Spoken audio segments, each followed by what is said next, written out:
Assalamualaikum warahmatullahi wabarakatuh. Selamat pagi anak-anak. Hari ini kita masuk pada fasal syurutul wudu atau syarat-syaratnya wudu. Oke, dengarkan baik-baik.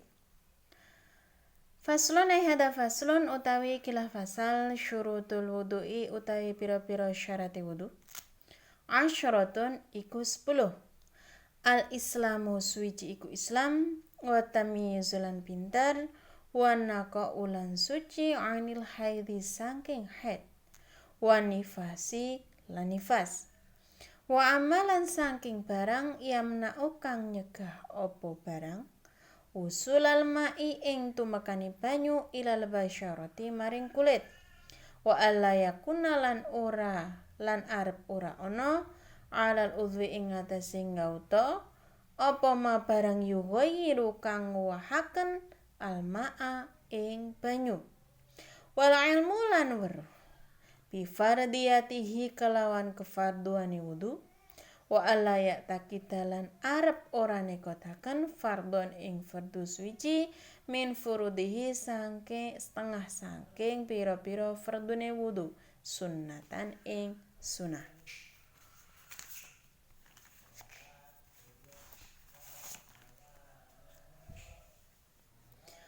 Wal ma'ulan banyu at-tahuru kang nyucikaken wa dukhulul waqti lan manjing waktu, wal mualatu lan nuli-nuli lida imil hadasi kaduwe wong kang langgeng hadasi.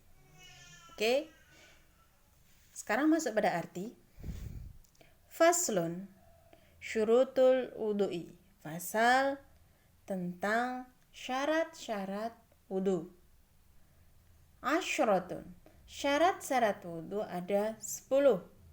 Al-islamu, yang pertama beragama Islam.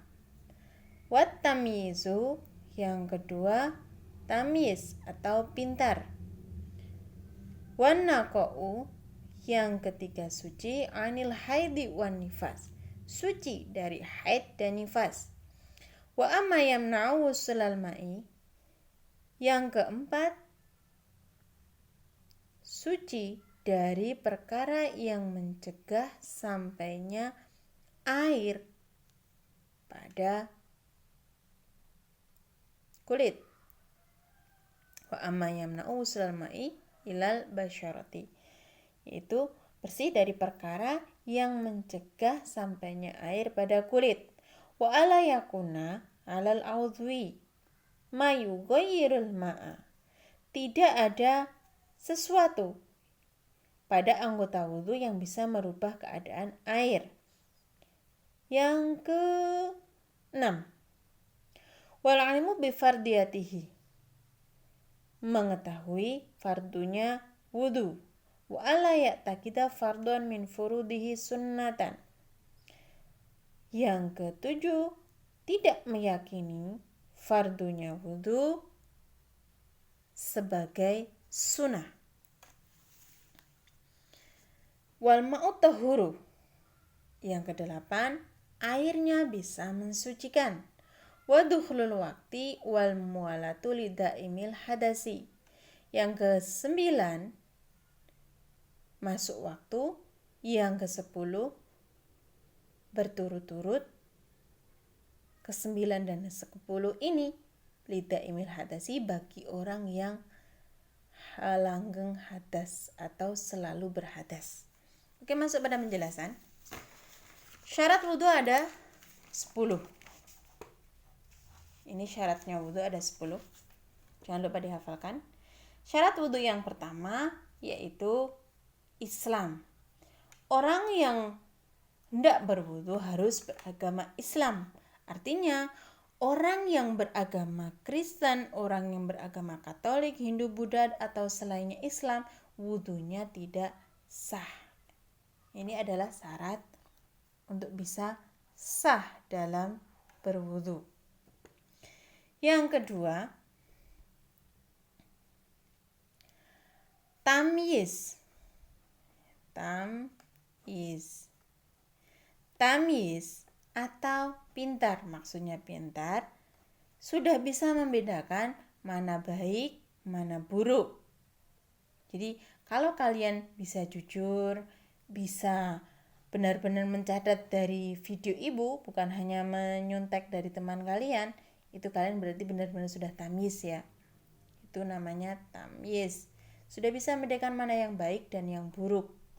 Orang yang belum tamyiz, orang yang belum bisa membedakan, oh ini perbuatan jelek, oh ini perbuatan buruk, itu namanya belum tamyiz atau wudunya belum sah.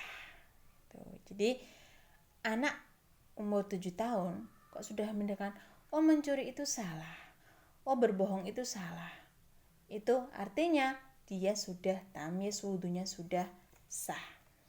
Yang ketiga, suci dari haid dan nifas. Artinya perempuan yang dalam keadaan haid atau nifas itu wudunya tidak sah, harus mandi besar dulu, harus benar-benar sudah bersih dulu dan sudah mandi besar. Yang keempat adalah bersih dari sesuatu yang mencegah sampainya air pada kulit. Jadi sesuatu yang mencegah sampainya air pada kulit. Kalau ada sesuatu misalnya seperti apa? Seperti tip X, atau selain dari tip X misalnya seperti apa ya? Getah ya, getah itu juga iya. Cat. Nah, itu cat, tip X itu adalah sesuatu yang mencegah air bisa masuk pada kulit. Artinya ketika di sini, di tangan sini kok ada tip X, silahkan dihilangkan dulu. Jangan sampai ketika di tangan ada tip X, air menjadi tidak sampai dari kulit atau menghalangi sahnya berwudu. Maka ketika wudu tidak sah, sholat pun jadi akan sia-sia, tidak sah juga. Yang kelima, tidak ada sesuatu yang bisa merubah air pada anggota tubuh. Misalnya ada di tangan kita ada tembelek. Tembelek itu kan bisa merubah air yang dari air suci menjadi air kotor. Harusnya tembeleknya dicuci dulu baru berwudu. Kok misalnya kita wudu dulu baru tangannya dicuci, maka wudunya itu pada bagian mencuci tangan itu sampai tembeleknya hilang, maka itu belum dianggap sah wudunya. Jadi hilangkan tembelek dulu baru basuhan, masuk pada basuhan wudu itu ya. Jangan sampai ada sesuatu yang merubah keadaan air. Atau misalnya kalau bedak yang tebal atau lumpur yang terkena najis, itu juga tidak boleh. Itu artinya bisa merubah keadaan air. Yang ke-5 tadi ya, sesuatu yang merubah ya, sesuatu yang merubah. Yang ke-6 adalah tidak meyakini bahwanya fardu itu hukumnya sunnah. Misalnya kamu meyakini bahwasanya mencuci muka, membasuh muka,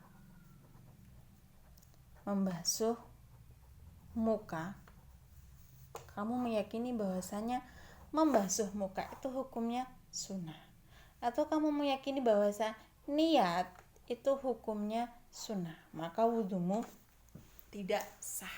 Karena kedua ini adalah hukumnya wajib di dalam wudu. Hukumnya wajib dalam wudu ya. Berbeda ketika kamu meyakini bahwasanya mengusap telinga. Mengusap telinga hukumnya adalah sunnah. Ketika kamu meyakini mengusap telinga ini hukumnya kok diyakini wajib, maka wudumu tetap sah karena pada dasarnya hukum mengusap telinga adalah sunnah. Kemudian yang ke-8 adalah airnya harus bisa mensucikan. airnya harus bisa mensucikan. Air yang suci tidak bisa mensucikan seperti apa? Air teh. Air teh itu kan airnya harus air mensucikan kan? Nah, kalau air teh itu suci, tapi tidak bisa digunakan untuk mensucikan. Ini air teh, tidak boleh. Air teh tidak boleh digunakan untuk bersuci. Meskipun air teh ini suci hukumnya, air sirup, air soda itu semuanya air suci, tapi tidak bisa digunakan untuk berwudu atau mensucikan. Yang ke 9 dan ke 10 ini gandeng. Jadi masuk waktu 9 dan 10 itu masuk waktu dan berturut-turut itu hanya berlaku bagi orang yang berhadas seperti orang beser, orang istihadoh, atau orang yang tidak bisa menahan kentutnya, atau orang yang keputihannya terus keluar, itu bagi perempuan itu adalah wudunya harus masuk waktu. Kalau kita yang dalam keadaan sehat seperti ini kan sebelum azan boleh wudu, mungkin sekalian mandi gitu. Atau misalnya ketika wudu baru sampai mencuci tangan, airnya mati, bisa dilanjutkan mencari air di tempat lain, itu boleh. Tapi kalau bagi orang yang dalam keadaan hadasnya tetap, orang yang hadasnya itu kok berturut-turut, hadasnya itu tidak terputus, dalam arti masih keluar terus hadasnya sampai tidak melakukan sholat pun, sholat tetap boleh gitu. Dalam keadaan keluar hadas boleh, ketika hadasnya terus menerus ya, itu boleh, tapi dengan catatan wudhunya adalah masuk waktu dan harus dilakukan secara berturut-turut. Oke, sampai di sini ada pertanyaan, silahkan tinggalkan pertanyaan di kolom komentar.